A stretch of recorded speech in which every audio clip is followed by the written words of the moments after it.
Transnational criminal syndicates are playing an ever-increasing role in the influx of migrants from Central America into the US. That's according to CBP Commissioner Kevin McAleenan, who says human traffickers charge up to $7,000 to take migrants from Central America to the US border and an additional $500 to get them into the US.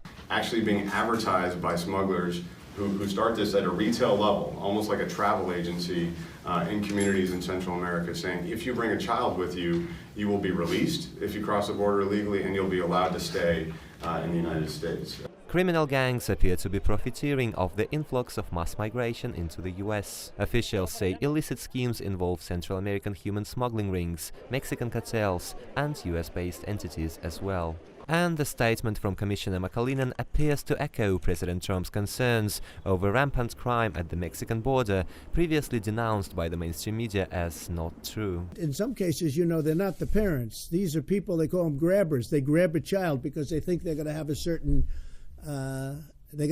status by having a child. You know, you have certain advantages in terms of our crazy laws. McAleenan also says criminal gangs are bringing drugs and weapons across the border, using migrant families with children as a cover. He added human smugglers stage mass crossings of the border by migrants to distract US security personnel and then attempt to deliver their illicit cargo. The commissioner echoed previous remarks from Trump administration officials that illegal mass migration is not a victimless crime, as it comes with other types of criminal activities and puts the lives of migrants and border personnel at risk.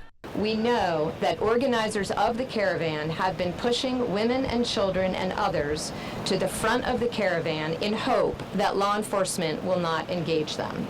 This is particularly dangerous given the unusual propensity for violence.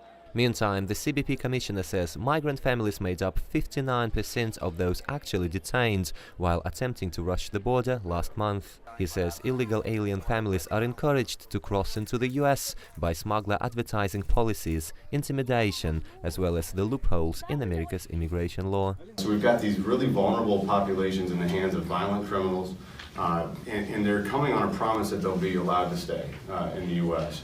When really only 10 to 20% have valid claims of protection and asylum once their immigration proceeding is completed. While migrant caravans are still faltering at the border, both border security and the Trump administration are calling for legislative action to curb illegal mass migration.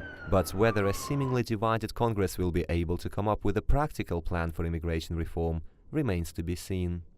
Kristian, Rouz, One American News. Want to see more videos like this? Click on the link below and subscribe to One American News on YouTube, and call your cable provider and kindly demand that One American News is added to your lineup. Call and subscribe today.